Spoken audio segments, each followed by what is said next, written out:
Let's speak to Professor Peter Quartey, who is an economist and economist with ISE, University of Ghana, Legon. Hello, good evening, sir. Welcome to the program. I know you've been following. What does the visit or the joining of the former Chief Justice or the protest of the former Chief Justice say about the struggle of the pensioners in respect of having their individual bonds exempted from all these DDE programs we're seeing? Well, good evening to your discerning listeners. Joining them basically, and some of the points she raised basically expresses the sentiment that people hold about this debt exchange, especially with pensioners. Yes, we need to stand on to the IMF program. Otherwise, we would be facing severe economic challenges that we admit. Financial institutions and others have signed on. But pensioners, in my view, should be exempted because, as is being said, that is what they depend on for their medication and many other things. To be frank with you, as a Ghanaian, I feel embarrassed to see them picketing at the finance ministry because these are people who have worked so hard to serve this nation. And I don't think they should spend their last few years doing this kind of thing. I don't find it morally acceptable. I think if we can do something about this, the better. Joining, I think, give credence to what the pensioners are saying. Those below pension, yes, certainly should sign on. There's some haircuts or some penalty or something they may lose, but it's still better than nothing. It started from 0 coupon to now 10% or so. So we all sacrifice. But for pensioners, I'm sorry to say that we should exempt pensioners. I see, but what really is the matter? The finance, the individual bondholders, so the pensioners included, could serve exempt, and he said what he has said. He said he will honor, the terms of the old bonds. How else should he say it for the pensioners, for example, to trust his words? There were individual bondholders implicita, and these pensioner individual bondholders. The individual bondholders have understood that to mean that they can exercise, their rights as and when they want to. They can decide to sign on to the new terms or hold on to their old terms, which they feel is better. How different is the pensioner bondholders? It's the same arrangement. They can decide to serve exempt or they can decide to take up the new terms. Why are they not deciding to serve exempt? Why are they still expecting the finance minister to come out to categorically say what?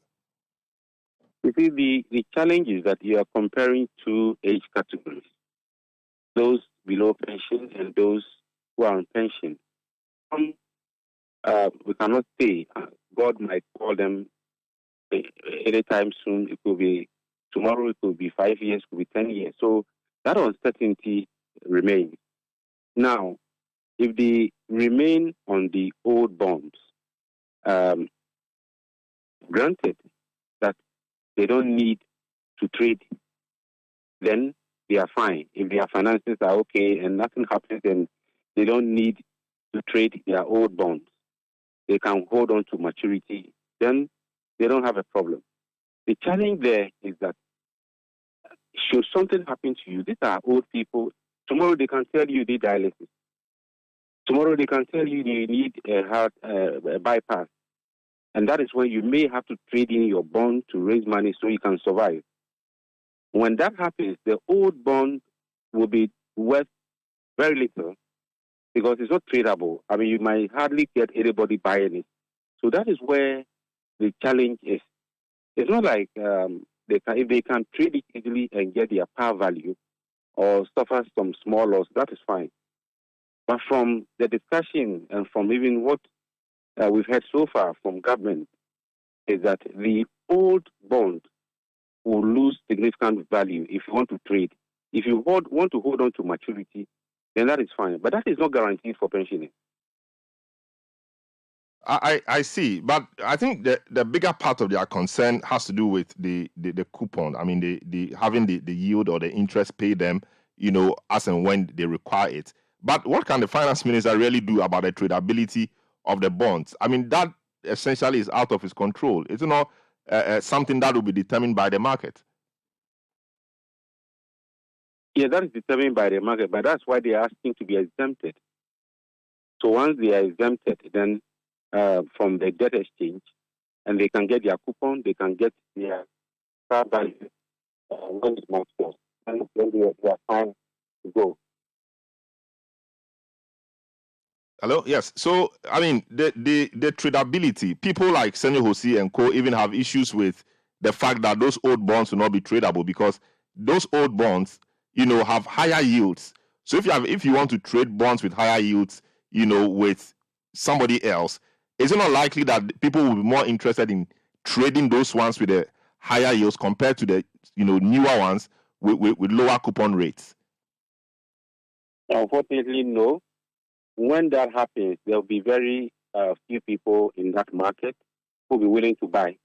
At the moment, you try buying the bond, and you see what I mean. I mean, you appreciate the problem, the enormity of the problem. Try buying the bond now. Nobody wants to buy. But even cocoa bills. If you have cocoa bills now, you want to trade.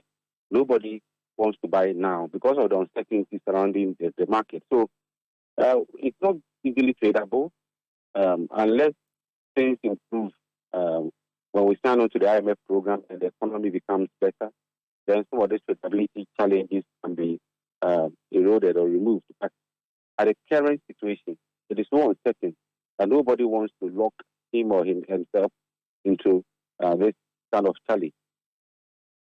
I see. Back to the former Chief Justice and some of the things she said. I mean, she said, yes, he said we are in debt, etc. But what was the money used for?